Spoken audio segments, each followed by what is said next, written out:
కటాక్షించువాడు ధన్యుడు. ఆపత్కాలమందు యెహోవా వానిని తప్పించును. ఆపత్కాలమందు యెహోవా వానిని తప్పించును. దేవునికి స్తోత్రం చెబుతాం. హల్లెలూయా. ఎవరు ధన్యులు, ఎవరు దరిద్రులు, ఈ కీర్తన ద్వారా మనం తెలుసుకుంటున్నాం. మనం ధన్యులు అవ్వాలంటే ఏమి చేయాలో ఈ 41వ కీర్తన ద్వారా మనం తెలుసుకుంటున్నాం. ఎవరిని కటాక్షించాలట? బీదలను కటాక్షించాలి. బీదలు ఎవరు అని ఆలోచన చేస్తే యేసు ప్రభువు వారు ఆయన శిష్యుల వైపు చూసి, బీదలైన మీరు ధన్యులు, పరలోక రాజ్యము మీది అని చెప్పాడు యేసయ్య. దేవునికి స్తోత్రం చెబుదాం. ఎవరట బీదలు? సమర్పణ కలిగిన సేవకులు బీదలు.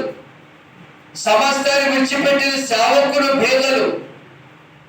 పొలాలను విడిచిపెట్టి, ఆస్తులను విడిచిపెట్టి, గ్రామాలను విడిచిపెట్టి, తల్లిదండ్రులను విడిచిపెట్టి, ఎవరి ఊరును విడిచిపెట్టి, ఉద్యోగాలు విడిచిపెట్టి, వ్యాపారాలు విడిచిపెట్టి దేవుని పని చేయడానికి వచ్చినటువంటి వారు బీదలు కనుక వారి వైపు చూసి అంటున్నారు లూకా సువార్తలో, బీదలైన మీరు ధన్యులు, దేవుని రాజ్యము మీది. సంపూర్ణ నడపెట్టుకుందాం. అది ఇక్కడ కీర్తనలో ఏం చెప్తున్నారు? బీదలను కటాక్షించేవాడు ధన్యుడు. ఎలా బీదలయ్యారంటే చూడండి, ఇశ్రాయేలీయులు 12 గోత్రాలు, యాకోబు సంతానం. యాకోబు ఏడ్చి ఏడ్చి ఏడ్చి ఇశ్రాయేల్ అనే పేరు సంపాదించుకున్నాడండి. యాకోబు కన్నీరు కార్చి దుఃఖించి ఇశ్రాయేల్ అనే పేరును సంపాదించుకున్నాడు యాకోబు. మరి ఈనాడు మనం ఏం సంపాదించుకుంటున్నాం? ఇశ్రాయేలు అంటే దేవుని స్వాస్థ్యము, దేవుని పిల్లలు, దేవుని సొత్తు. ఈ శ్రేష్టమైన దానిని సంపాదించుకున్నాడు యాకోబు. ఎలాగంటే రాత్రంతా ఏడ్చి, రాత్రంతా కన్నీరు కార్చి, రాత్రంతా దుఃఖించి ఈ పేరు సంపాదించుకున్నాడు. ఏ పేరు? ఇశ్రాయేలు అనే పేరు. ఈ ఇశ్రాయేలు అనే పేరు సంపాదించుకున్న తర్వాత తనకు మరి వంశం ఎంతమంది అంటే 12 మంది పిల్లలు. 12 గోత్రాలుగా డివైడ్ అయిపోయారు. ఈ 12 గోత్రాలు డివైడ్ అయిన తర్వాత 12 గోత్రాలకు ఆస్తి పంచమన్నాడు దేవుడు. మోషేతో చెప్పాడు, మోషే 11 గోత్రాలకు ఆస్తి పంచు, 12 గోత్రాలకు ఆస్తి లేదు అన్నాడండి. ఆ ఆస్తి లేని గోత్రం ఏదంటే లేవి గోత్రం. దేవుని సేవ చేసేవారు, దేవుని పరిచయం చేసేవారు. ఆస్తి లేదు, అది వారు బీదలు. అందరికి ఆస్తి ఇచ్చాడు, పొలాలు ఇచ్చాడు, ఇల్లు ఇచ్చాడు, స్థలాలు ఇచ్చాడు, పశువులు ఇచ్చాడు, గొర్రె మేక బొమ్మలు ఇచ్చాడు, అన్ని ఇచ్చాడు.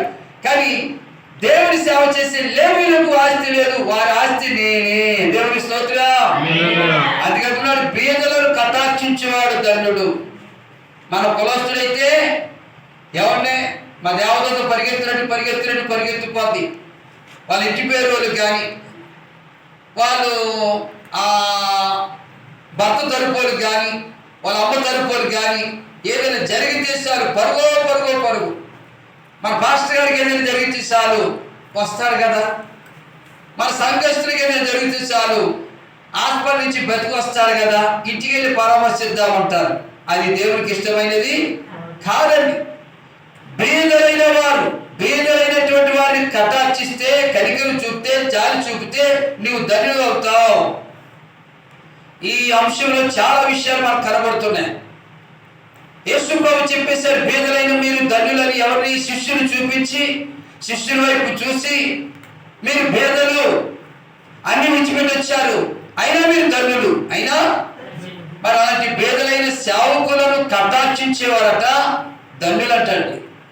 మరి మన కటాక్షి ఎవరి మీద ఉంటుంది? మన కనికరం ఎవరి మీద ఉంటుంది? మన దయ ఎవరి మీద ఉంటుంది? చీకటిలోనే మీ కొరకు ప్రార్థన చేయడానికి వచ్చిన సేవకుల మీద కటాక్షి ఉందా? పాపంలో ఉన్న మీ మీద కనికరం చూపి మీ కొరకు ప్రార్థన చేసి సత్యవాక్యాలు చెప్పి వెలుగులోకి నడిపించడానికి వచ్చిన సేవకుల పైన దయాచారి ఉంటుందా?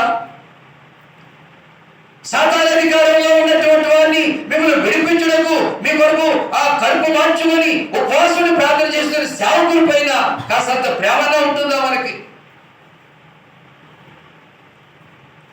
ఆలోచన చేయండి దేవుని పిల్లారా.